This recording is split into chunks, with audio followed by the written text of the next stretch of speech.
الحمد للہ رب العالمین بارئ الخلائق اجمعین الصلاة والسلام علی سید الانبیاء والمرسلین وعلی آلہ الطیبین الطاہرین واصحابہ الراشدین المہدیین اما بعد فاعوذ باللہ من الشیطان الرجیم بسم اللہ الرحمن الرحیم وَلَقَدْ جَاءَكُم مُوسَىٰ بِالْبَيِّنَاتِ ثُمَّ اتَّخَذْتُمُ الْعِجْلَ مِن بَعْدِهِ وَأَنْتُمْ ظَالِمُونَ وَإِذْ أَخَذْنَا مِيثَاقَكُمْ وَرَفَعْنَا فَوْقَكُمُ الطُّورَ خُذُوا مَا آتَيْنَاكُمْ بِقُوَّةٍ وَاسْمَعُوا قالوا سمعنا وعصينا وأشربوا في قلوبهم العجل بكفرهم قل بئس ما يأمركم به إيمانكم إن كنتم مؤمنين قل إن كانت لكم الدار الآخرة عند الله خالصة من دون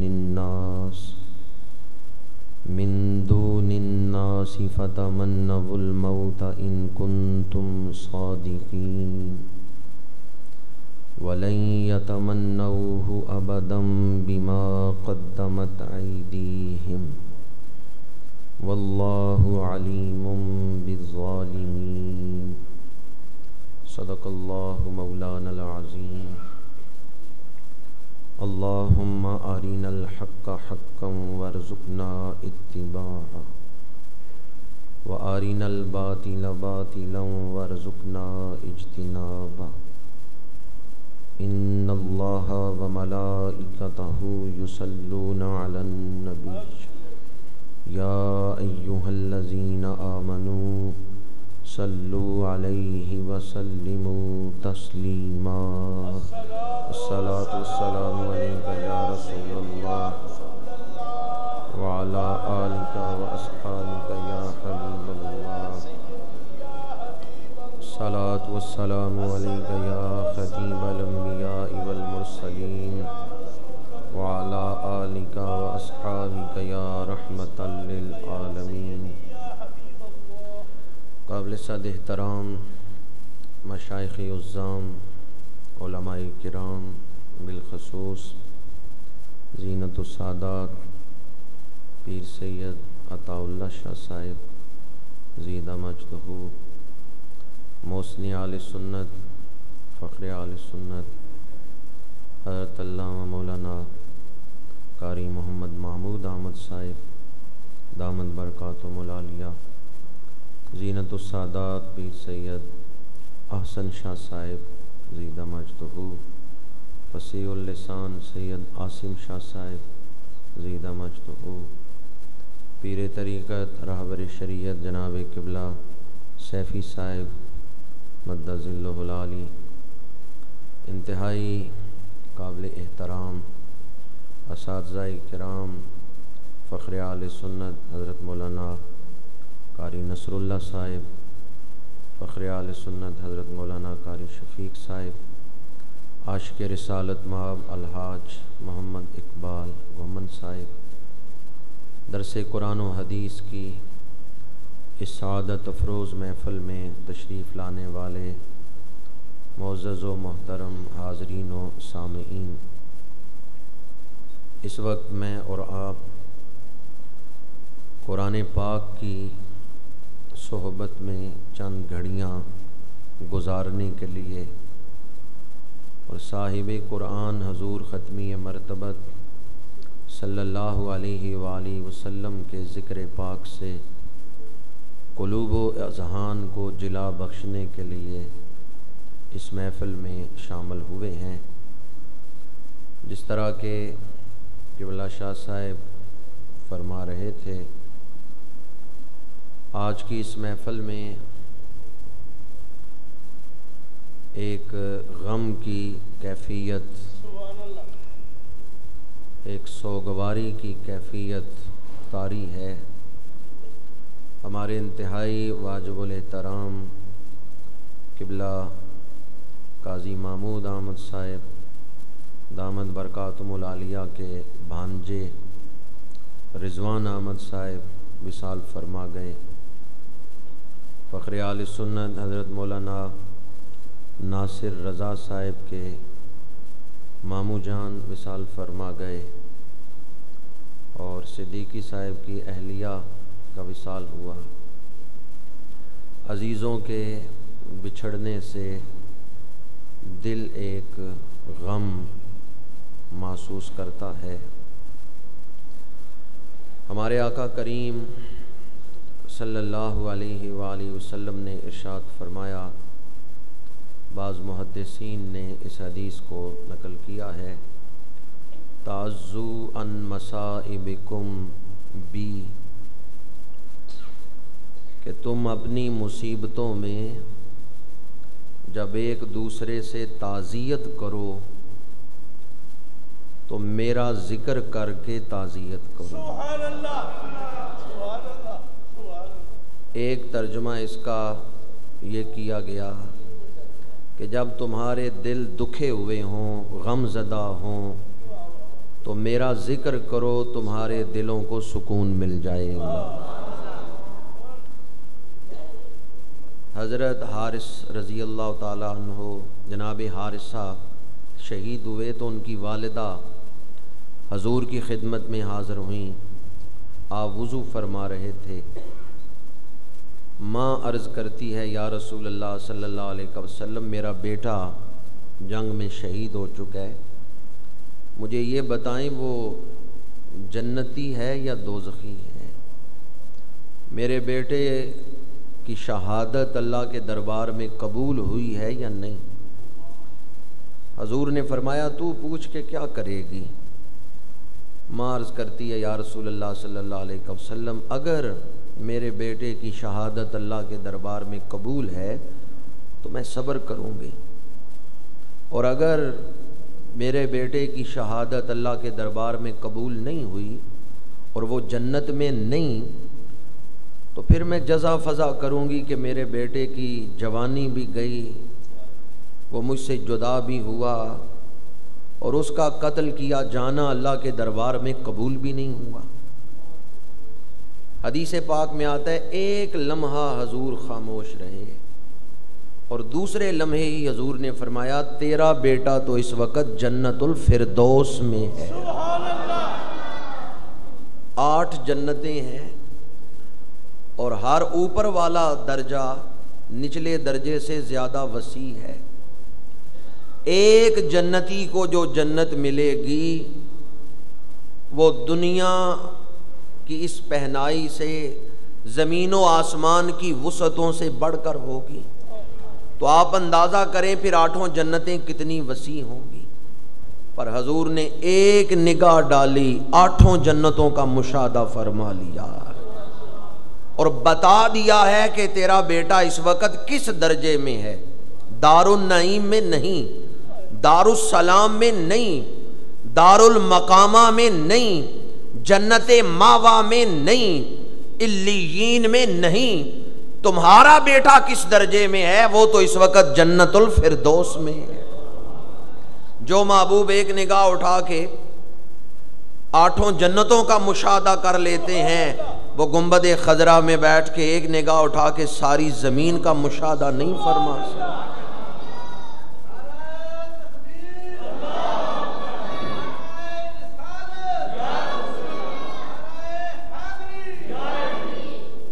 جب حضور نے یہ فرمایا کہ تمہارا بیٹا تو اس وقت جنت الفردوس میں ہے،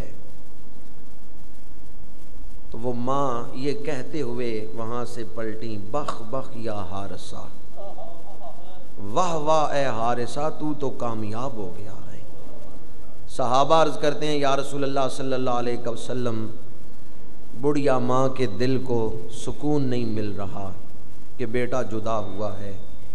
ہمارے آقا کریم وضو فرما رہے تھے، کلی مبارک کا پانی صحابہ نے ایک برتن میں لیا ہے، تو حضور نے فرمایا یہ پانی اس بڑھیا خاتون کو پلا دو، اس کے دل کو صبر آ جائے گا۔ وہ پانی اس ماں کو پلایا گیا، بیٹے کی جدائی کا جو زخم دل کو لگا تھا اسے صبر کا مرہم اللہ نے عطا فرما دیا۔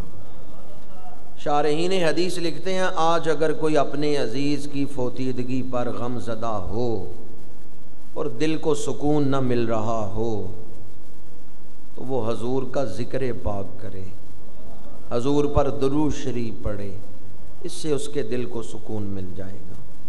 یا حضور کے نالین پاک کا یا عمامہ شریف کا نقش لے لے، اسے پانی میں بھگو لے، وہ پانی استعمال کرے، اس سے دل کو صبر مل جائے گا۔ حدیث پاک کا ایک ترجمہ میں نے آپ کے سامنے بیان کیا ہے، تعزو عن مصائبکم بی۔ حضور نے فرمایا کہ جب تم مصیبتوں میں ایک دوسرے سے تعزیت کرو تو میرے ذکر سے تعزیت کرو۔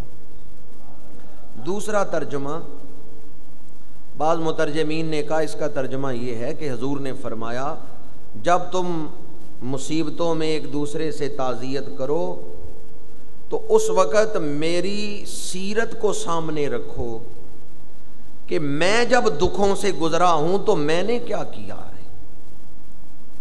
جو اللہ کے جتنا قریب ہوتا ہے اتنے ہی زیادہ آزمائشوں سے، امتحانوں سے وہ گزرتا ہے۔ تو حضور نے بھی تو اپنے بیٹے کا جسد اقدس اٹھایا ہے، امام الانبیاء نے بھی تو اپنے صاحبزادوں کے جسد مبارک کو اٹھایا ہے جب ان کا وصال ہوا۔ تو حضور نے فرمایا اس وقت میری سیرت کو سامنے رکھنا جب تم مصائب سے گزرو۔ میں اس موقع پر جب کہ ایک جواں سال عزیز رضوان احمد صاحب کی نماز جنازہ آج اکثر احباب ہم میں سے پڑھ کے آئے ہیں، تو میرے سامنے وہی روایت ہے جو میں پیش کر رہا ہوں صبر کی ترغیب و تلقین کے لیے، کہ جب امام عالی مقام نے دشت کربلا میں 18 سال کے جوان بیٹے شہزادہ علی اکبر کو اٹھایا تھا تو امام عالی مقام نے اس وقت عرض کیا تسلیما لامرک صبرا بقضائک، تسلیما لامرک۔ میں کون ہوں جو یہ کہوں کیا کیا تو نے، میں کون ہوں جو یہ کہوں کیا کیا تو نے، یہ سب تیری امانت تھی، دیا تو نے لیا تو نے، دیا تو نے لیا تو نے۔ میں کون ہوں جو یہ کہوں کیا کیا تو نے، یہ سب تیری امانت تھی، دیا تو نے لیا تو نے۔ تو اگر ہم امام عالی مقام کے اسوہ کو سامنے رکھیں تو پتہ چلتا ہے اللہ تعالیٰ جنہیں اعلیٰ مرتبے عطا کرنا چاہتا ہے انہیں بڑی آزمائشوں سے گزارتا ہے۔ کتنے پیارے تھے نواسہ رسول اللہ کو، لیکن کتنی تکلیفوں سے اور مصیبتوں سے وہ گزارے گئے ہیں۔ دنیا کی زندگی تو ایک آزمائش ہے، اصل زندگی تو آخرت کی زندگی ہے۔ جنہیں اس زندگی کی سمجھ آ گئی پھر وہ مصائب پر منتشر نہیں ہوتے کہ ان کی طبیعتیں بکھر جائیں، بلکہ اس وقت بھی ان کی زبانوں پہ یہی کلمات ہوتے ہیں، انا للہ و انا الیہ راجعون۔ اللہ تعالیٰ اپنی بارگاہ سے صبر کی توفیق مرحمت فرمائے، اور جو ہمارے عزیز اس دنیا سے پردہ کر گئے ہیں اللہ تعالیٰ انہیں اعلیٰ درجات نصیب فرمائے، بخشش و مغفرت عطا فرمائے، ان کی قبروں پہ اللہ تعالیٰ کروڑہا رحمتوں کا نزول فرمائے۔ میں نے درس قرآن مجید کے تسلسل کو پیش نظر رکھتے ہوئے چند آیات آپ کے سامنے تلاوت کی ہیں۔ گزشتہ درس میں پچھلی آیات جو کہ یہودیوں کے بارے میں تھیں اور ان کے اخلاق کو بیان کیا گیا، نفسیات کو، حضرت موسیٰ علیہ السلام کی تشریف آوری، اللہ تعالیٰ کا معجزات عطا کرنا، اور یہودیوں کا یہ کہنا کہ ہمارے دلوں پہ تو پردے ہیں، پھر حضور کے وسیلے سے دعا مانگنا، یہ سب پچھلے درس میں، یا پھر انبیاء کا قتل، انبیاء پر تلوار چلانا، انبیاء کو شہید کرنا، یہ پچھلے دروس میں بیان کر چکا ہوں۔ آج جو آیات تلاوت کی ہیں ان کا پچھلی آیت سے بڑا گہرا تعلق ہے۔ آیت نمبر 91 سے یہودی کہتے تھے کہ جو کچھ ہمارے اوپر نازل ہوا ہے ہم اس کو مانتے ہیں، اور جو کچھ حضرت موسیٰ کے علاوہ یا بنی اسرائیل کے نبیوں کے علاوہ کسی اور پہ نازل ہوا ہے ہم اس کو نہیں مانتے۔ تو اب اللہ تعالیٰ ان کے اس ماننے کا رد کر رہے ہیں کہ تم حضرت موسیٰ یا بنی اسرائیل کے نبیوں پر جو کلام اترا اس کو بھی نہیں مانتے۔ اگر اس کو مانتے ہوتے تو حضرت ہارون کی موجودگی میں، حضرت موسیٰ علیہ السلام کی موجودگی میں تم بچھڑے کی پوجا کیوں کرتے؟ وَلَقَدْ جَاءَكُم مُوسَىٰ بِالْبَيِّنَاتِ ثُمَّ اتَّخَذْتُمُ الْعِجْلَ مِن بَعْدِهِ، اور البتہ تحقیق موسیٰ علیہ السلام کھلی نشانیاں لے کر تمہارے پاس آئے، بینات، کھلی نشانیاں، نشانی دیکھ کر بھیجنے والے کا یقین آ جاتا ہے کہ کس نے انہیں بھیجا ہے۔ تو اللہ تعالیٰ نے انبیاء کو معجزات عطا فرمائے۔ یہاں 9 نشانیاں مراد ہیں جو اللہ تعالیٰ نے بطور خاص حضرت موسیٰ علیہ السلام کو عطا فرمائیں۔ ایک تو آپ کا عصا، لکڑی کا عصا ہے، زمین پہ رکھتے ہیں وہ اژدہا بن جاتا ہے، جنس بدل گئی۔ وہ عصا پتھر پہ مارتے ہیں، اللہ پانی کے 9 چشمے جاری فرما دیتا ہے۔ تو عصائے موسوی ایک نشانی ہے۔ دوسری نشانی حضرت موسیٰ کا دست مبارک ہے، ید بیضا، آپ اسے اپنے لباس کی جیب میں یا بغل میں رکھتے ہیں، نارمل عام ہاتھ کی طرح ہاتھ ہے، لیکن کچھ دیر جیب میں رکھ کے نکالتے ہیں، بغل میں ہاتھ رکھ کے لوگوں کے سامنے دوبارہ لاتے ہیں تو اس ہاتھ سے روشنی نکل رہی ہے، جیسے ٹیوب لائٹ روشن ہوتی ہے کہ اندر سے نور نکلتا ہے، ایسے وہ ہاتھ روشن ہو جاتا تھا۔ تو وہ روشن ہاتھ ایک معجزہ ہے، ایک نشانی ہے۔ تیسری نشانی حضرت موسیٰ علیہ السلام کی زبان میں جو لکنت تھی اللہ نے اسے دور فرما دیا، یہ بھی آپ کے سچا ہونے پر نشانی تھی۔ چوتھی نشانی، قوم ساتھ ہے، آگے دریا، پیچھے فرعون، اللہ تعالیٰ کے حکم پر آپ نے دعا مانگی ہے اور پھر دریا پہ عصا مارا ہے، اللہ تعالیٰ نے 12 راستے دریا کے اندر بنا دیے، پانی کے اندر راستے بن گئے۔ یہ چوتھی نشانی ہے۔ پانچویں نشانی، بنی اسرائیل میں مختلف عذاب بھی آئے،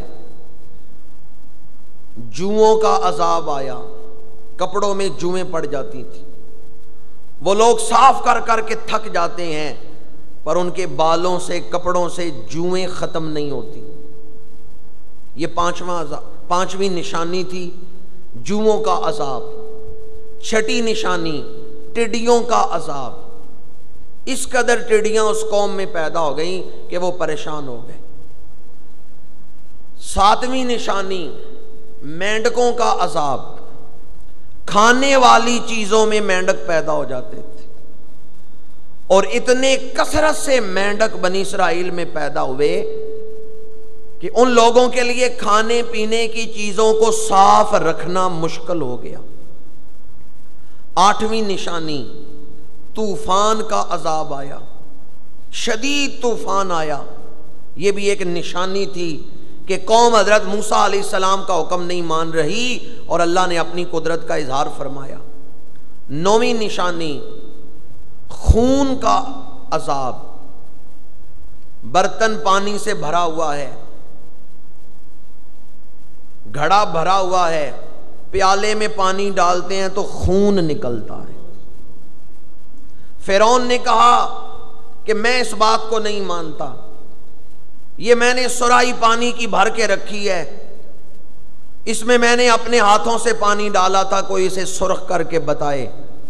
پر فرعون نے جب وہ سرائی اٹھا کے پیالے میں پانی ڈالنا چاہا تو اس سے خون نکل رہا تھا۔ تو جتنے ان کے مشروبات تھے وہ سارے خون بن گئے۔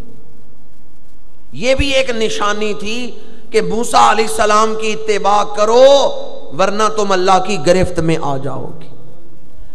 9 نشانیاں اس قوم نے دیکھیں، لیکن اس کے باوجود انہوں نے بچھڑے کو پوجنا شروع کر دیا۔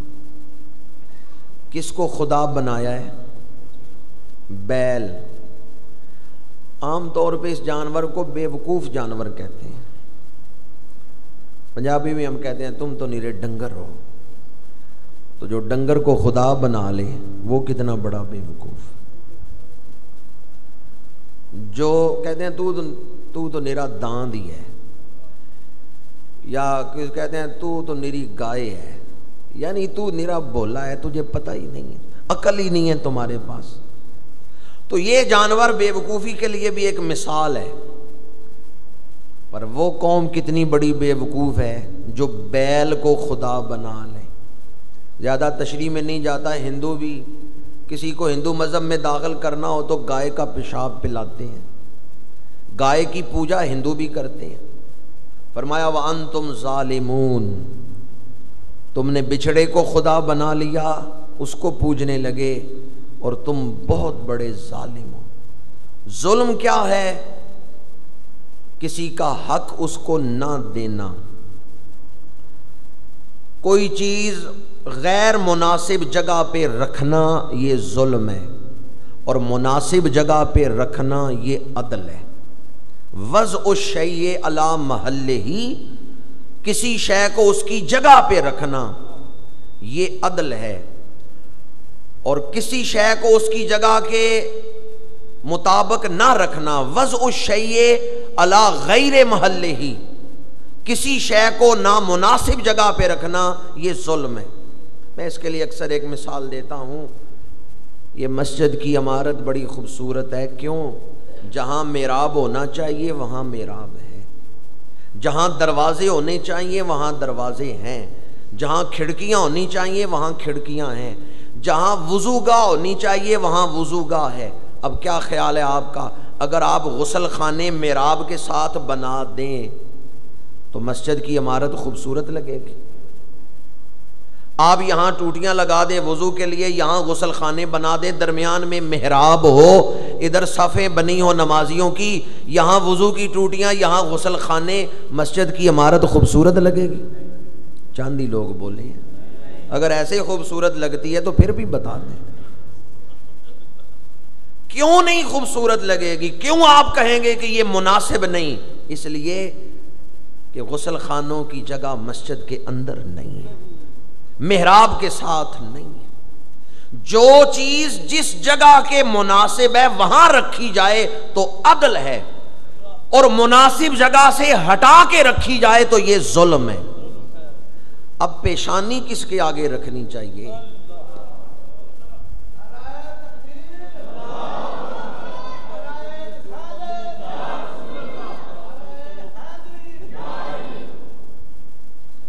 پیشانی کس کے آگے رکھنی چاہیے؟ کون ذات اس لائق ہے کہ اسے سجدہ عبودیت کیا جائے، اسے خدا مان کے اس کی عبادت کرتے ہوئے سر زمین پہ رکھا جائے؟ سجدے کے لائق، عبادت کے لائق ہے تو صرف ذات وحدہ لا شریک۔ اب اگر کوئی بچھڑے کے آگے سر جھکا رہا ہے، مورتیوں کے آگے، مجسموں کے آگے سر جھکا رہا ہے، تو وہ ظلم کر رہا ہے۔ کیوں؟ اس سجدے کو وہاں رکھ رہا ہے جو اس کا مقام، حق اللہ کا ہے، دے بچھڑے کو رہا ہے۔ جس کا حق ہے اسی کو ملے تو عدل، اور حق کسی دوسرے کو دے دیا جائے جو حق کے لائق نہیں، اسے حق دیا جائے، جو اہل نہیں اسے امانت دی جائے، یہ ظلم۔ سجدوں کا لائق اللہ تعالیٰ، عبادت کے لائق اللہ تعالیٰ۔ اب جو بچھڑے کی پوجا کر رہے ہیں وہ ظلم کر رہے ہیں۔ اس لفظ ظلم کے اندر بڑی بلاغت ہے۔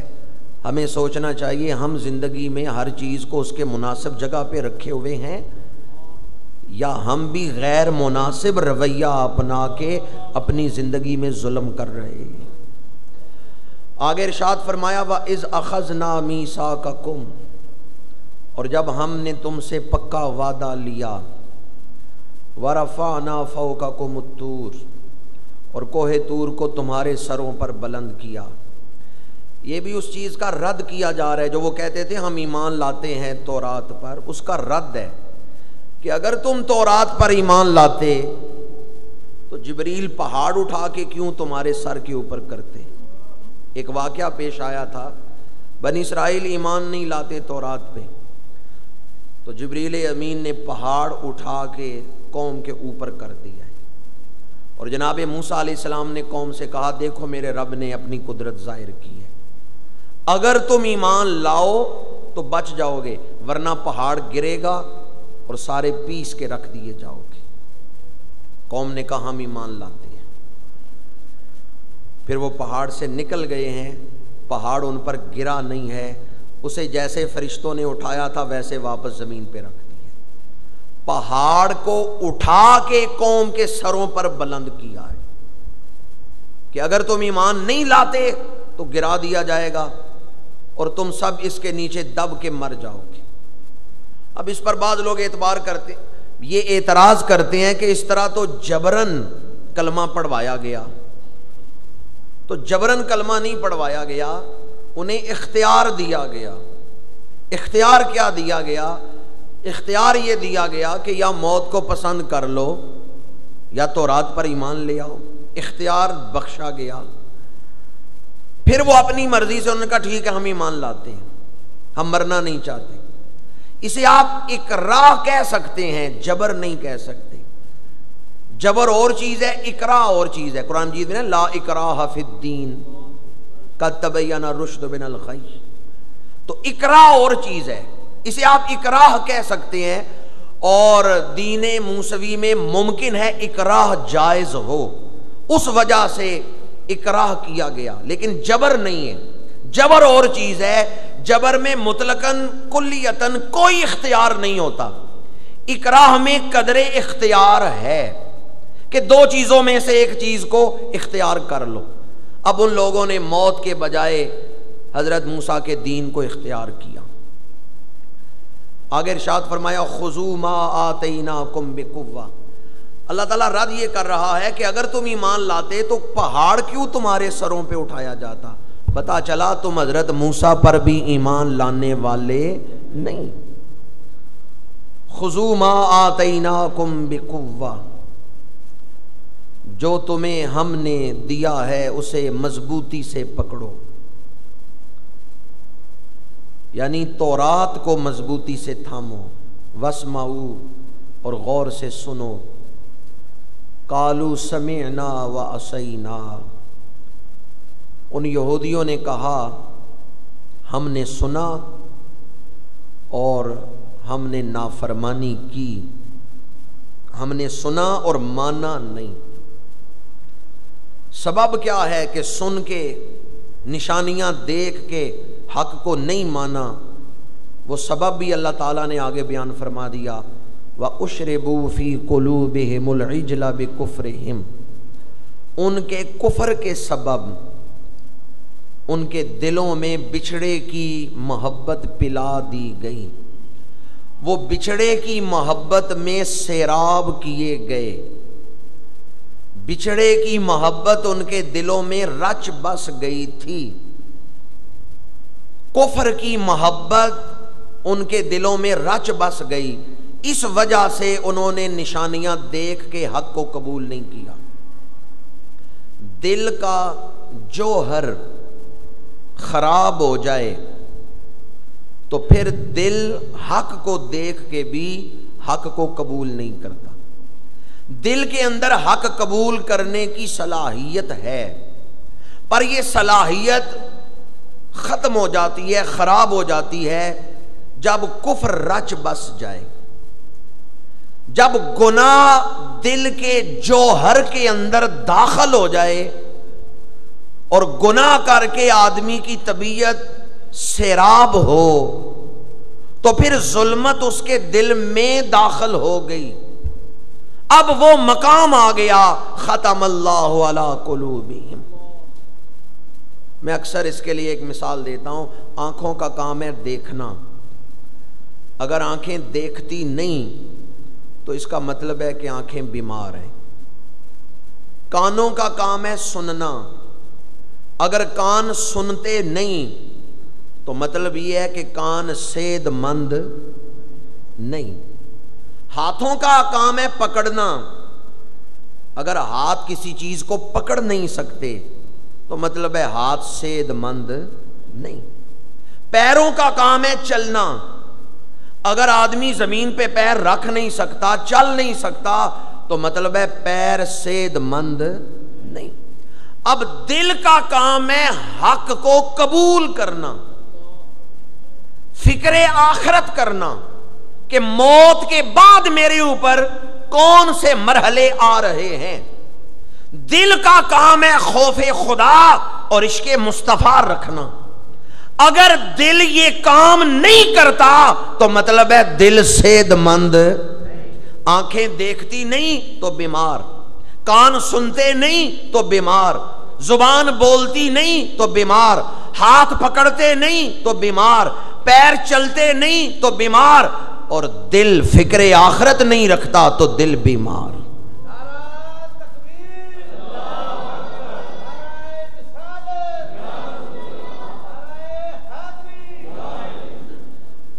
ایک ہے گناہ کی محبت یا گناہ کرنا، ایک ہے گناہ کی محبت دل میں رچ بس جائے۔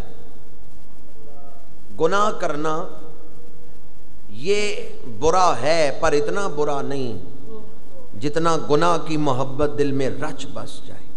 گناہ کیا، گناہ کے بعد بندہ اپنے آپ کو ملامت کرے کہ مجھے یہ گناہ نہیں کرنا چاہیے تھا، یہ ایک اچھی کیفیت ہے۔ لیکن گناہ کر کے بندہ مطمئن ہو اور خیال ہی نہ ہو کہ میں نے کوئی غلط کام کیا ہے تو اب اس کے دل کا جوہر خراب ہو رہا ہے۔ آنکھیں اندھی نہیں ہوتی، دل اندھے ہوتے ہیں۔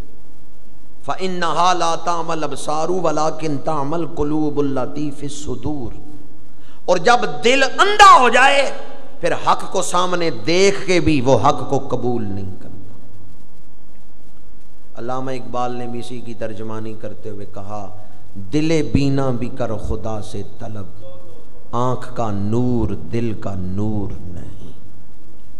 اللہ تعالی ہمیں دلوں کا نور عطا فرمائے۔ وَأُشْرِبُوا فِي قُلُوبِهِمُ الْعِجْلَ بِكُفْرِهِمْ، کفر ان کے دلوں میں رچ بس گیا تھا، اس وجہ سے ایسی نشانیاں دیکھ کر بھی وہ ایمان نہیں لائے، ایسی نشانیاں دیکھ کر بھی پھر شرک کر رہے ہیں۔ قُلْ بِئْسَ مَا يَأْمُرُكُمْ بِهِ إِيمَانُكُمْ إِن كُنتُم مُؤْمِنِينَ۔ تو اے محبوب فرما دیجئے، بہت برا حکم کرتا ہے تمہارا ایمان تمہیں اگر تم ایمان والے ہو۔ یعنی وہ رد کیا جا رہا ہے کہ تم ایمان والے نہیں۔ اب اگلی آیت میں بھی رد ہے، وہ کہتے تھے ہم تورات پر ایمان لاتے ہیں، حضرت موسیٰ پر جو نازل ہوا اس پر ایمان لاتے ہیں۔ اگلی آیت میں ایسا رد ہے کہ جو آج ہمیں یاد ہونا چاہیے، چونکہ اس دور میں جب اسلام اور کفر کی جنگ عالمی سطح پہ ہو رہی ہے، یہ جو آیت ابھی میں پڑھنے والا ہوں یہ اس دور میں بھی ہمیں اسلام کی حقانیت کے طور پر آیت یاد ہونی چاہیے، یا کم از کم آیت نمبر یاد ہونا چاہیے، تاکہ ہم اگر غیر مسلموں سے کبھی گفتگو ہو تو انہیں بتا سکیں دیکھو اسلام کی سچائی کیا ہے۔ قل ان کانت لکم الدار الآخرۃ عند اللہ خالصۃ من دون الناس فتمنوا الموت ان کنتم صادقین۔ اے محبوب فرما دیجئے اے یہودیو، اگر تم یہ سمجھتے ہو کہ آخرت میں جنت صرف تمہارے لیے ہے، دوسروں کے لیے نہیں، دوسرے لوگوں کے بجائے خاص کر کے جنت تمہارے لیے ہے، تو پھر ذرا موت کی تمنا تو کرو، اللہ سے موت مانگو کہ تمہیں موت آئے اور تم جنت میں پہنچو۔ اب وہ آیت جو اسلام کی حقانیت پر بہت بڑی دلیل ہے، جو ہمارے آقا کی صداقت پر بہت بڑی دلیل ہے، ایک طرف انہیں دعوت دی کہ اگر تم سچے ہو تو موت کی تمنا تو کرو، آگے پیشن گوئی کر دی یہ کبھی موت کی تمنا نہیں کریں گے، وَلَن يَتَمَنَّوْهُ أَبَدًا، یہ کبھی موت کی تمنا نہیں کریں گے، بِمَا قَدَّمَتْ أَيْدِيهِمْ، سبب ان بد اعمالیوں کے جو یہ آگے بھیج چکے ہیں۔ بڑی آپ کی توجہ چاہوں گا، حضور فرماتے ہیں مدینہ منورہ ارد گرد یہودیوں کے قبائل ہیں، تو حضور فرماتے ہیں میرے رب نے میرے اوپر وحی نازل کی ہے، اے یہودیو اگر تم یہ سمجھتے ہو کہ آخرت میں جنت تمہارے لیے ہے تو تم موت کی تمنا کرو، اور پھر حضور فرماتے ہیں میرے رب نے میرے اوپر وحی نازل کی ہے یہ کبھی موت کی تمنا نہیں کریں گے۔ اب اگر یہودی آ جاتے حضور کی محفل میں اور آ کے کہتے جی ہم تمنا کرتے ہیں ہمیں موت آئے، تو معاذ اللہ قرآن جھوٹا ہو جاتا، قرآن جھوٹا ہو جاتا۔ اگر وہ آ کے تمنا کر لیتے موت کی، اگر وہ حضور کی محفل میں یہودی آ جاتے اور آ کے کہتے صحابہ حضور پہ وہی نازل ہوئی ہے کہ ہم موت کی تمنا نہیں کریں گے، یہ وہی نازل ہوئی ہے، دیکھو ہم تو تمنا کرتے ہیں کہ ہمیں موت آئے، یہ تمنا کر کے معاذ اللہ ثم معاذ اللہ وہ قرآن کو جھوٹا قرار دے دیتے۔ لیکن دیکھیں ہمارے آقا کی سچائی، حضور نے فرمایا یہ موت کی تمنا نہیں کریں گے، اور کوئی یہودی نہیں آیا جس نے آ کے موت کی تمنا کی ہو۔ جس طرح قرآن نے کہا تھا اسی طرح واقعہ پیش آیا ہے۔ کسی یہودی نے آ کے تمنا کی ہے کہ ہمیں موت آئے، حالانکہ کتنا آسان، لڑائی کی ضرورت ہی نہیں رہ گئی تھی، جنگ کرنے کی ضرورت ہی نہیں رہ گئی تھی، کتنا آسان ہو گیا تھا اسلام کے خلاف دلیل دینا کہ وہ یہودی آ جاتے اور آ کے کہتے ہم موت کی تمنا کرتے ہیں۔ قرآن نے کہا تھا یہ موت کی تمنا نہیں کریں گے، تو کسی یہودی نے موت کی تمنا نہیں کی، یہ قرآن کی سچائی پر بہت بڑی دلیل ہے، یہ قرآن کی حقانیت پر بہت بڑی دلیل ہے۔ سورہ بقرہ کی آیت مبارکہ کہ جس طرح اللہ نے فرمایا تھا اسی طرح واقعہ ہوا ہے۔ قرآن مجید میں جتنی پیشین گوئیاں کی گئی ہیں وہ اسی طرح پوری ہوئی ہیں۔ قرآن مجید نے کہا ابو لہب دوزخ میں جائے گا، تبت یدا ابی لہب وتب ما اغنا عنہ مالہ وما کسب۔ آگے کیا ہے؟ اصل میں مضارعہ ہے یسلا، یسلا، اس پر آگے ہے سین، تو مضارعہ پر جب سین یا سوفا آئے تو نحو کا قاعدہ ہے کہ پھر حال میں ترجمہ نہیں ہوتا، مستقبل میں ترجمہ ہوتا ہے۔ ویسے مضارعہ میں دونوں معنی ہوتے ہیں، حال کا بھی مستقبل کا بھی، قرینے سے کوئی معنی متعین کیا جاتا ہے، تو جب سین یا سوفا آ گیا تو پھر مستقبل قریب، سیسلا، ان قریب یہ دوزخ میں پہنچے گا، سیسلا نارا، ان قریب یہ دوزخ میں پہنچے گا۔ جب یہ آیت نازل ہو گئی بالفرض ابو لہب آ جاتا حضور کے پاس، کہتا مجھے کلمہ پڑھائیں میں صحابی بنتا ہوں، کلمہ پڑھ کے بن جاتا صحابی، بعد میں کہتا صحابہ تمہارا قرآن تو کہتا تھا میں دوزخ میں جاؤں گا، میں تو صحابی بن کے جنتی ہو گیا ہوں۔ اس طرح وہ قرآن کے خلاف دلیل بنا سکتا تھا، پر کیا اس کافر نے اسلام کے خلاف یہ دلیل بنائی ہے؟ نہیں۔ کیوں؟ اس لیے کہ اللہ نے جیسے فرمایا ہے اسی طرح ہونے والا تھا۔ جو زبان مصطفیٰ سے نکلا ہے نظام کائنات بدل سکتا ہے، حضور کا فرمان غلط۔ ڈوبا ہوا سورج پلٹ سکتا ہے، چاند ٹکڑے ہو سکتا ہے، پتھر پانی پہ تیر سکتا ہے، پر زبان مصطفیٰ سے نکلے ہوئے الفاظ غلط نہیں ہو سکتے۔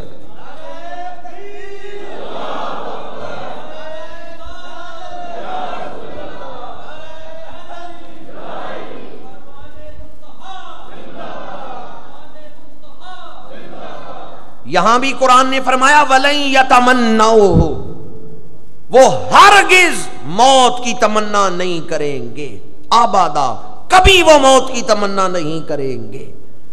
اور اسی طرح ہوا جس طرح قرآن نے پیشن گوئی کی تھی۔ واللہ علیم بالظالمین، اور اللہ خوب جانتا ہے ظالموں کو۔ آگے فرمایا وَلَتَجِدَنَّهُمْ أَحْرَصَ النَّاسِ عَلَىٰ حَيَاةٍ وَمِنَ الَّذِينَ أَشْرَكُوا، اور بے شک آپ انہیں ضرور بھی ضرور پائیں گے بہت زیادہ خواہش رکھنے والے دنیا کی زندگی پر، یعنی دنیا کی زندگی کی بڑی خواہش ان کے دل میں ہے۔ اور مشرکوں کو بھی، صرف یہودی نہیں بلکہ مشرک بھی، مشرک اور یہودی یہ سارے دنیا میں رہنا زیادہ پسند کرتے ہیں۔ یود احدہم، ان میں سے ہر ایک یہ خواہش کرتا ہے لو یعمر الف سنہ، کہ کاش اسے 1000 سال کی لمبی زندگی دی جائے۔ اس میں آتش پرستوں کی طرف اشارہ تھا۔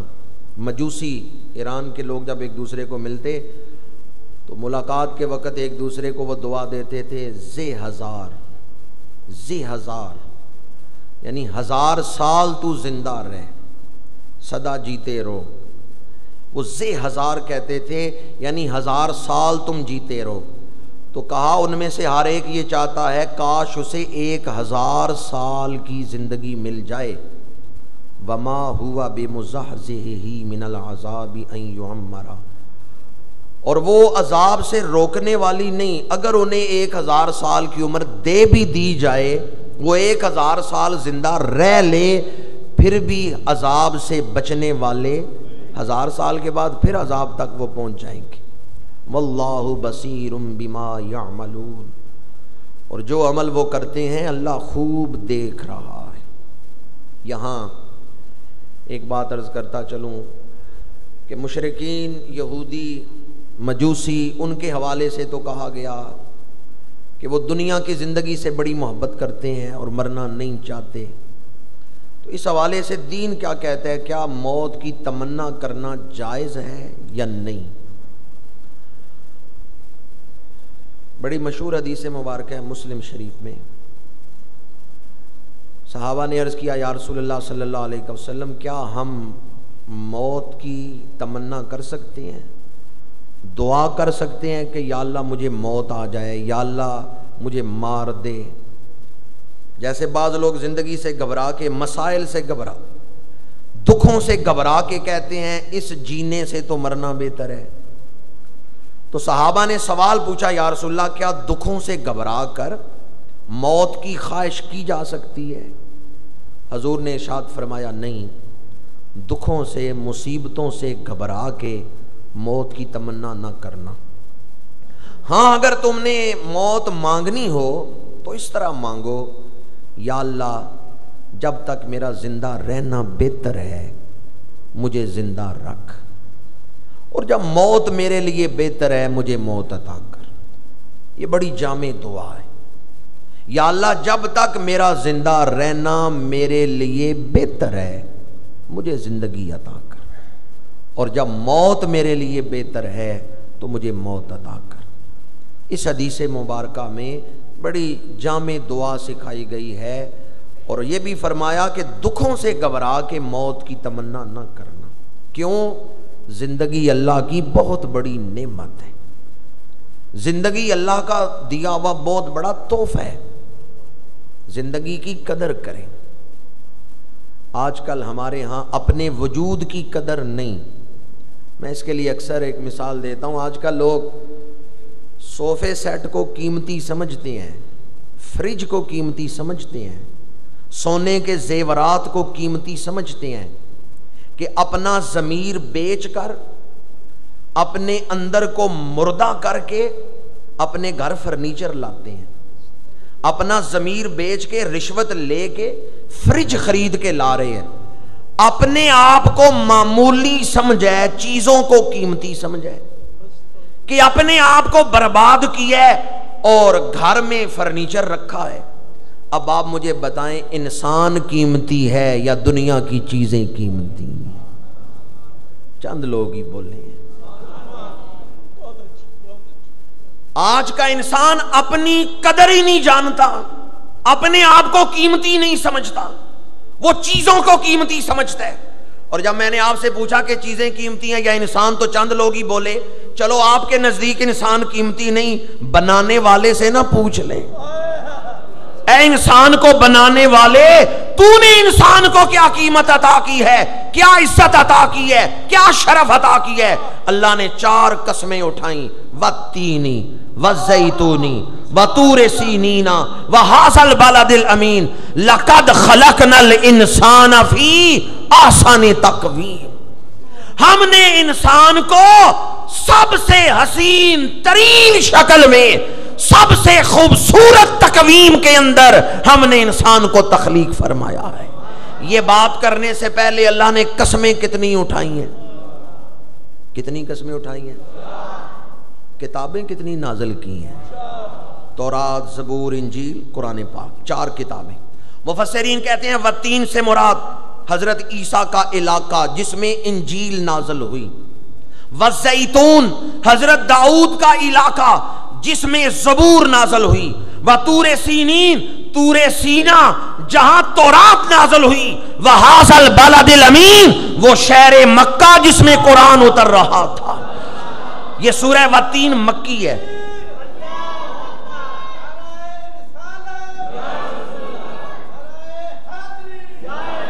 سورہ والتین مکی ہے اور ترتیب نزولی میں اس کا نمبر ہے 25 نمبر۔ اس سے پہلے 24 صورتیں نازل ہو چکی تھیں، 25ویں نمبر پر مکے میں یہ صورت نازل ہوئی، سورہ والتین۔ تو اللہ نے کتنی قسمیں اٹھائیں؟ 4۔ علاقہ عیسیٰ کی قسم، علاقہ داؤد کی قسم، علاقہ موسیٰ کی طور سینا کی قسم، وہذا البلد الامین اور اس امن والے شہر مکہ کی قسم جس میں قرآن اتر رہا ہے۔ 4 نبیوں کے علاقے کی قسم کی اٹھائی۔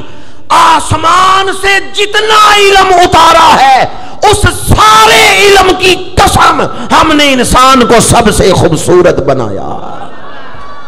تورات کی قسم، زبور کی قسم، انجیل کی قسم، قرآن کی قسم، آسمان سے جتنا علم اتارا ہے اس سارے علم کی قسم، لقد خلقنا الانسان فی احسن تقویم۔ اپنی قدر کریں، اپنے آپ کو قیمتی سمجھیں، اپنے آپ کو ضائع نہ کریں، اپنے آپ کو دنیا کی چیزوں کے پیچھے برباد نہ کریں، اپنے آپ سے آشنائی حاصل کریں۔ من عرف نفسہ فقد عرف ربہ، جس نے اپنے آپ کو پہچان لیا اس نے اپنے رب کو پہچان لیا۔ من عرف نفسہ فقد عرف ربہ۔ دامن وقت میں گنجائش نہیں کہ میں آپ کے سامنے مزید اس پر گفتگو کروں۔ موت کے حوالے سے بات کر رہا تھا۔ زندگی اللہ کا دیا ہوا بہت بڑا تحفہ ہے۔ مسائل سے گھبرا کر آج لوگ خودکشی کی طرف قدم اٹھاتے ہیں۔ غالباً پچھلے درس میں میں نے ذکر کیا، 5 بہنیں ضلع وہاڑی میں بشیر احمد مزدور کی 5 بیٹیاں خودکشی کر رہی ہیں، دریا میں چھلانگ لگا رہی ہیں۔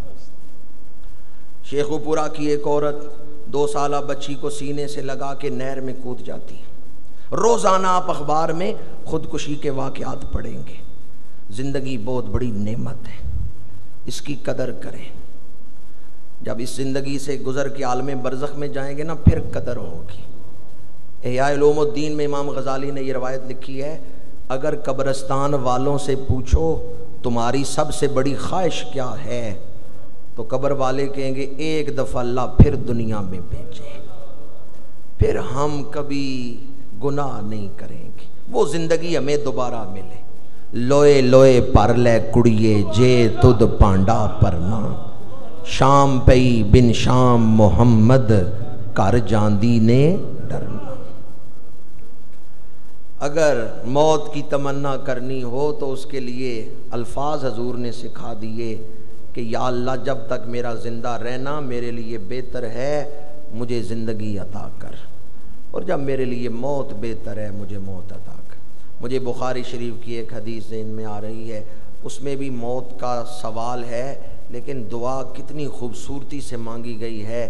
حضرت فاروق اعظم دعا مانگتے ہیں، اللہم ارزقنی شہادتاً فی سبیلک ووفاتاً فی بلد رسولک، یا اللہ مجھے شہادت کی موت عطا کر۔ یہ دعا کرنا جائز ہے جو حضرت فاروق اعظم نے کی، یا اللہ مجھے شہادت عطا کر، اور جب میرے اوپر وہ وقت آئے تو یا اللہ مجھے مدینہ منورہ میں موت عطا کر۔ اس انداز میں دعا کرنا جائز ہے، یا اللہ مجھے مدینہ منورہ کی موت عطا کر کہ میری قبر بنے تو سرکار کے قدموں میں بنے۔ حضرت جمال موصلی رحمۃ اللہ تعالی علیہ موصل شہر کے رہنے والے بزرگ تھے، اپنا شہر چھوڑ دیا، ہجرت کی، مدینہ منورہ آ گئے، ساری زندگی مدینہ شریف گزاری۔ دل میں خواہش تھی کہ میری قبر جنت البقیع میں بنے۔ وصال کا وقت آیا، نزع کا عالم ہے، تو اپنے شاگردوں سے کہتے ہیں جب مجھے غسل دے کے کفن پہنا کے نماز جنازہ پڑھا کے تم جنت البقیع میں دفناؤ، میری قبر پہ مٹی ڈالو تو اس کچی مٹی پر انگلی سے ایک آیت لکھ دینا۔ شاگردوں نے پوچھا کون سی آیت؟ حضرت جمال موصلی نے فرمایا جب جنت البقیع میں میری قبر بناؤ گے تو پتہ ہے میں کہاں لیٹا ہوا ہوں گا؟ اوپر اہل بیت کی قبریں ہیں، صحابہ کی قبریں ہیں، اور پھر سرکار کے قدموں میں جنت البقیع ہے۔ میں کس کے قدموں میں لیٹا ہوا ہوں؟ حضور کے قدموں میں، اہل بیت اور صحابہ کے قدموں میں۔ جب وہاں میری قبر بنا کے مٹی ڈالو، اس کچی مٹی پر انگلی سے ایک آیت لکھ دینا۔ شاگردوں نے پوچھا کون سی آیت؟ فرمایا میری قبر پہ لکھنا وَقَلْبُهُمْ بَاسِطٌ ذِرَاعَيْهِ بِالْوَسِيدِ، یہ ان کا کتا ہے جو ان کے دروازے پہ آ بیٹھا ہے۔ یہ آیت ہے جو اصحاب کہف کے کتے کے بارے میں قرآن مجید میں نازل ہوئی، وَقَلْبُهُمْ بَاسِطٌ ذِرَاعَيْهِ بِالْوَسِيدِ۔ کتھوں ایڈے درد لیو نی درداں والیا یارا، 10 دکان اساڈے تائیں بنی دلال ہمارا۔ حضرت عثمان غنی رضی اللہ تعالیٰ عنہ کو مشورہ دیا گیا آپ مدینہ منورہ سے ہجرت کر جائیں ملک شام کی طرف یا مکہ شریف کی طرف، تو آپ شہادت سے بچ جائیں گے، یہ بلوائی آپ کا پیچھا نہیں کر سکیں گے۔ حضرت عثمان غنی نے فرمایا موت تو ایک دن آنی ہے، میں حضور کا شہر نہیں چھوڑ سکتا، میں شہر رسول کو نہیں چھوڑ سکتا، میں چاہتا ہوں کہ میرا وصال ہو تو حضور کے شہر میں ہو۔ بعض مشیروں نے کہا پھر آپ تلوار اٹھائیں بلوائیوں سے لڑیں، فرمایا میں وہ پہلا خلیفہ نہیں بننا چاہتا جس کی وجہ سے مدینہ منورہ میں تلوار چلے، اس لیے میں اہل مدینہ پر تلوار نہیں چلانا چاہتا، میں اہل مدینہ کو ان بلوائیوں کے مقابلے میں کھڑا کر کے مدینہ منورہ کی گلیوں میں خون نہیں بہانا چاہتا۔ حضرت سیدنا عثمان غنی رضی اللہ تعالیٰ عنہ دل کی سب سے بڑی خواہش کیا ہے؟ میری قبر بنے تو شہر رسول میں بنے۔ حضرت فاروق اعظم دعا کرتے ہیں، بخاری شریف میں موجود ہے، یا اللہ مجھے شہادت عطا کر اور مدینہ منورہ میں عطا کر، اپنے محبوب کے شہر میں۔ آج کل بعض لوگ توحید بیان کرتے ہیں اللہ ہر جگہ موجود ہے، ہر جگہ سے سنتا ہے، دیتا ہے، وہ تبرکات کا انکار کرتے ہیں۔ میں کہتا ہوں اللہ ہر جگہ موجود ہے، پر حضرت فاروق اعظم، حضرت عثمان غنی یہ کیوں خواہش کرتے تھے ہماری قبر مدینہ شریف میں بنے؟ پتہ چلا جس چیز کو حضور سے نسبت ہو جائے وہ جگہیں بھی بڑی شان والی، جس شہر کو نسبت ہو گئی وہ شہر شان والا، جس کپڑے کو نسبت نبی کے وجود سے ہو گئی وہ کپڑا شان والا، جس لکڑی کے عصا کو دستے پیغمبر سے نسبت ہو گئی وہ لکڑی کا عصا بڑی شان والا۔ حضرت عبداللہ بن عمر رضی اللہ تعالیٰ عنہ ممبر کے اس پائے کو آ کے ہاتھ پھیرتے تھے، چومتے تھے جہاں حضور ہاتھ رکھتے تھے۔ تبرکات کے ساتھ یہ حسن عقیدت اہل سنت نے نہیں شروع کی، یہ صحابہ کی سنت ہے، یہ صحابہ کا عقیدہ ہے۔ اور صحابہ کا عقیدہ آج کس کے پاس محفوظ ہے؟ اہل سنت کے پاس محفوظ۔ الحمدللہ اہل سنت صحابہ کے اس عقیدے پر چل رہے ہیں۔ میں اپنی گفتگو کو سمیٹنے سے پہلے دو گزارشات انتہائی مختصراً، ایک تو مجھے بڑی روحانی تسکین ملی ہے کہ بہت سارے دوستوں نے ہزارہ مرتبہ درود شریف پڑھ کے ملک کیا ہے۔ 17,000 دفعہ محمد نذیر صاحب نے، 20,000 مرتبہ، اور محمد منیر صاحب کی اہلیہ کے سال ثواب کے لیے ایک دفعہ 15,000، پھر 15,000، 12,500 دفعہ قبلہ شاہ صاحب سید اللہ شاہ صاحب، اور 36,000 مرتبہ ایک دوست نے، 31,000 مرتبہ ایک دوست نے ملک کیا۔ قبلہ قاری صاحب فرما رہے تھے کہ پورا مہینہ ہمارے طلباء جو ہیں مدرسے کے، ہم ایک خاص وقت ان سے درود شریف پڑھواتے رہے ہیں جو لکھوں مرتبہ پڑھا گیا ہے۔ پچھلے درس میں آپ کو یاد ہوگا یہ اعلان کیا گیا تھا کہ یہ جو ماہانہ درس قرآن مجید ہے، یہ درس قرآن کے ساتھ ساتھ 40,000 مرتبہ درود شریف مزید ملک کیا گیا۔ آپ سب یقیناً پڑھ کے لائے ہوں گے۔ پچھلے درس میں یہ اعلان کیا گیا تھا کہ درس قرآن کی یہ محفل جہاں فروغ فکر قرآن کی محفل ہے، جہاں اس میں ہم قرآن مجید اور احادیث مبارکہ کے ارشادات و تعلیمات سے اپنے قلوب و اذہان کو روشن کرتے ہیں، وہیں ہم اس محفل میں اپنے آباء و اجداد کو ایصال ثواب بھی کیا کریں گے، اور اس کے لیے درود شریف ہم پورا مہینہ پڑھ کے لائیں گے۔ الحمدللہ آج لکھوں مرتبہ درود شریف ملک کیا گیا ہے، جس پر میں اللہ تعالیٰ کا شکر ادا کرتا ہوں اور دعا کرتا ہوں اس ادارے کو جو اس عمل خیر کا سبب بن رہا ہے، اللہ تعالیٰ ہمیشہ آباد رکھے۔ نماز کے بعد انشاءاللہ العزیز یہ جو لکھوں دفعہ درود شریف ملک ہوا ہے، اس کو ہم ایصال ثواب کریں گے، بالخصوص امام الانبیاء کی بارگاہ میں۔ اگر کوئی 40,000 پڑھ کے لایا ہے تو 40,000 تو ایصال ثواب نہیں ہوگا، ہوگا تو لاکھوں کی تعداد میں۔ یہ فائدہ ہے محفل میں بیٹھنے کا۔ اگر کوئی 5,000 دفعہ لایا ہے تو پھر بھی آج اس کی طرف سے لکھوں درود شریف ایصال ثواب ہوگا، کیونکہ وہ اس محفل میں بیٹھا ہوا ہے جس محفل میں لاکھوں مرتبہ درود شریف ایصال ثواب کیا جا رہا ہے۔ دوسرا اعلان، ہمارے ساتھ حاجی اقبال گھمن صاحب ہر درس قرآن میں آتے ہیں، تو وہ آپ لوگوں کے لیے تسبیح کے تحفے لائے ہیں، ڈیجیٹل تسبیح جو آپ کو یاد دلاتی رہے گی کہ ہم نے پورا مہینہ درود شریف پڑھنا ہے۔ درود شریف یاد دلانے کے لیے انہوں نے تسبیح کا تحفہ تمام احباب کے لیے لائے ہیں۔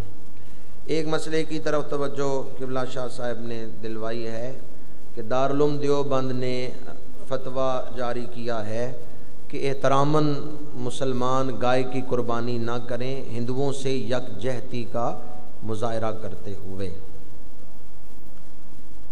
حضرت سیدنا مجدد الفسانی شیخ احمد سرہندی رحمۃ اللہ تعالی علیہ، آپ کے دور میں بھی درباری مشیروں نے مشورہ دیا، اکبر کو اور پھر جہانگیر کو بھی، کہ ہندوؤں سے یکجہتی کے لیے گائے ذبح کرنے پر پابندی لگا دی جائے۔ چنانچہ انہوں نے گائے ذبح کرنے پر پابندی لگا دی۔ حضرت مجدد الفسانی جو تحریک لے کے کھڑے ہوئے تھے وہ یہی دو قومی نظریے کی بنیاد ہمارے اسلاف نے رکھی۔ یہاں یہ مسئلہ یاد رکھیں کہ آپ غیر مسلموں کے ساتھ اگر کسی ملک میں رہتے ہوں، ان کا کوئی قومی تہوار آئے مبارک دے سکتے ہیں، کوئی غم کی گھڑی ہو تعزیت کر سکتے ہیں، لیکن ان کی مذہبی جو رسومات ہیں ان میں شامل نہیں ہو سکتے۔ اسی طرح ان کے ساتھ اظہار یکجہتی کے لیے اپنے جو فرائض ہیں انہیں چھوڑ نہیں سکتے۔ اے کاش اس دور میں بھی کوئی حضرت مجدد الفسانی کا غلام ہوتا، یا دارالعلوم دیوبند والوں کو پتہ ہوتا کہ حضرت مجدد الفسانی نے کیا اقدامات فرمائے تھے۔ حضرت شاہ ولی اللہ محدث دہلوی لکھتے ہیں، آج ہندوستان کی مسجدوں میں اذانیں ہو رہی ہیں، بر صغیر جس میں پاکستان بھی شامل ہے، اذانیں ہو رہی ہیں، مدرسوں میں قرآن پڑھا جا رہا ہے، خانقاہوں میں اللہ کی ضربیں لگ رہی ہیں، تو یہ حضرت مجدد الفسانی کا صدقہ ہے۔ ابو العلا مودودی نے اس بات کو لکھا ہے، کہتا ہے اگر مجدد الفسانی اکبر کے دین الہی کے سامنے بند نہ باندھتے تو ہندوستان سے اسلام ختم ہو جاتا۔ اقبال نے اسی بات کو لکھا، وہ ہند میں سرمایہ ملت کا نگہبان، اللہ نے بر وقت کیا جس کو خبردار، گردن نہ جھکی جس کی جہانگیر کے آگے، تھی جس کے نفس گرم سے گرمی احرار۔ اور اس کا مطلع علامہ اقبال نے لکھا کہ حاضر ہوا میں شیخ مجدد کی لحد پر، وہ خاک جو زیر فلک ہے مطلع انوار۔ اب آپ فیصلہ کریں کہ کن کے اسلاف ہیں۔ جب آپ کامیاب ہوئے نا تحریک میں اور جہانگیر آپ کا مرید ہوا، معافی مانگی آپ سے، تو آپ نے فرمایا بادشاہ اپنے ہاتھ سے گائے ذبح کرے گا۔ پھر جہانگیر نے علماء کو بلایا ہے، درباری وزیر مشیر سب کھڑے ہیں، جہانگیر خود گائے کو ذبح کرتا۔ یہ کردار تھا ہمارے اسلاف کا۔ چاہتے تو مصلحت سے وہ بھی فتویٰ دیتے، پر ہمارے اسلاف نے شعائر اسلامی کو زندہ کیا ہے۔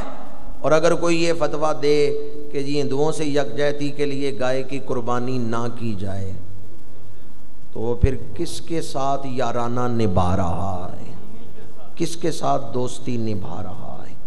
اللہ تعالی ہمیں دینی غیرت عطا فرمائے، دینی فکر اور سوچ عطا فرمائے۔ انہی الفاظ پر اپنی گفتگو کو سمیٹتا ہوں۔ کی محمد سے وفا تو نے تو ہم تیرے ہیں، یہ جہاں چیز ہے کیا لوح و قلم تیرے ہیں، وما علینا